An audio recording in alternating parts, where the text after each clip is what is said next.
Estimados estudiantes, sean bienvenidos a las clases virtuales. Hoy para empezar nuestra clase vamos a orar. Señor Dios Todopoderoso, Creador de los cielos y de la tierra, pedimos que seas tú dándonos de tu sabiduría, de tu inteligencia, para que junto con mis hermanos, estudiantes, pastores y pastoras, aprendamos, Señor, lo que tú tienes para nosotros a través del libro de Ezequiel. Te lo pedimos en el nombre de Cristo Jesús, Señor nuestro. Amén. El profeta cautivo, Ezequiel. Introducción.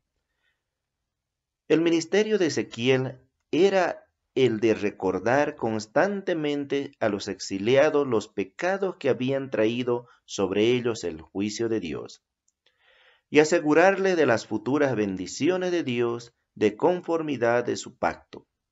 Los capítulos 1 al 24 fueron escritos antes de la caída de Jerusalén, para recordarle a sus compañeros de cautiverio que el juicio de Dios sobre la ciudad y el templo era ciertísimo.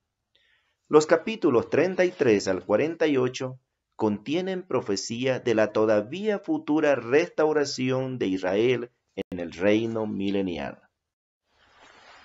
El profeta cautivo Ezequiel. Nacido de una familia sacerdotal, Ezequiel 1:1, hijo de Buzi. Su nombre significa Dios fortalece. Fecha probable de su nacimiento es en el año 623 a.C. Su infancia vivió en Jerusalén y fue llevado cautivo a Babilonia por Nabucodonosor en el año 597 a.C. En el exilio vivió en su propia casa.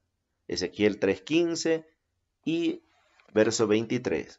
Profetizó durante 22 años, Ezequiel 1:2 y Ezequiel capítulo 29, versos 17 al 21. El profeta cautivo Ezequiel, autor del libro. Significado: Dios fortalece.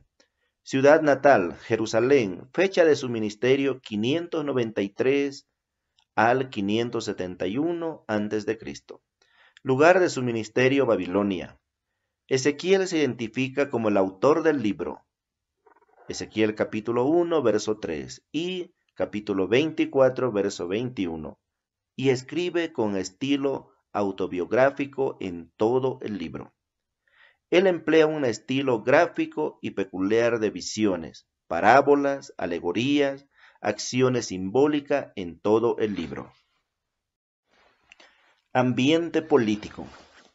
Este libro pasó de la época del vasallaje de Judá bajo el gobierno de Babilonia a la época de su cautividad en Babilonia. Daniel había ascendido de modo provincial a la posición de gobernador de toda la provincia de Babilonia, y también a jefe de los sabios o consejeros de Nabucodonosor.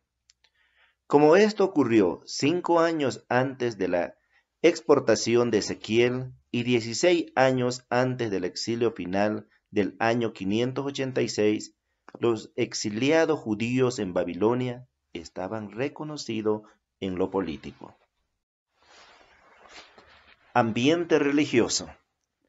En este libro, a Israel no solo le faltan el rey y el país, sino también el templo y las instalaciones para llevar a cabo sus ritos religiosos ordenados por Moisés. El único sitio de reuniones religiosas en Babilonia era su propia casa de Ezequiel, donde aconsejaba a los ancianos. Estos eran los prototipos de los líderes de las sinagogas que después se convirtieron en gobernadores de las sinagogas y del pueblo sin un templo. Por supuesto, no funcionaba un sistema ritual de sacrificio de animales, fiestas y de todos los servicios sacerdotales relacionados con el templo, porque no había. Propósito del libro. El libro de Ezequiel, el propósito es doble, como se ve en las divisiones principales del libro. Promover el arrepentimiento y la fe mediante la advertencia de juicio inminente de Dios a Jerusalén y las naciones. 2. Estimular la esperanza y la confianza por su mensaje posterior de confirmación de que finalmente se reunirá de nuevo la nación. se restauraría la ciudad y se construiría un nuevo templo. Contenido del libro de Ezequiel. El contenido del libro lo podemos dividir en tres partes principales. 1. Profecía antes de la caída de Jerusalén, capítulo 1 al 24. 2. Profecía en contra de las naciones extranjeras, capítulo 25 al 32. Y tercero, profecía después de la caída de Jerusalén, capítulo 33 al 48.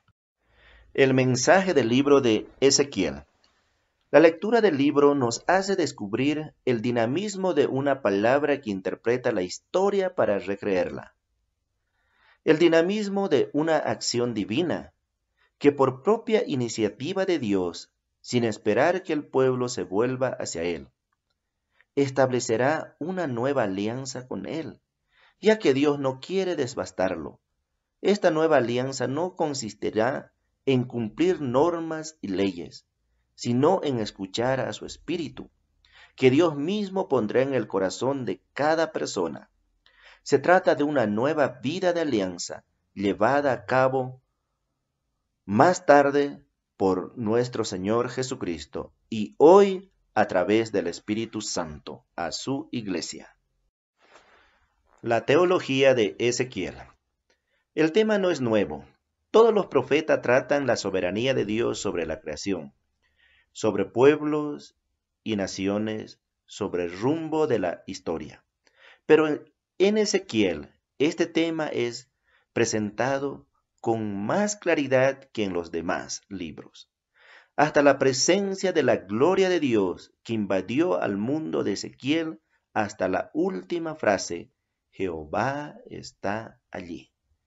Tenemos una escena clara de la omnipresencia, omnipotencia de Dios. El Dios soberano decidió que le hayan conocido por medio de la naturaleza, su Hijo Jesucristo y su propia gloria en la vida de cada individuo. Que Dios los bendiga, estimados estudiantes. Nos vemos la próxima clase.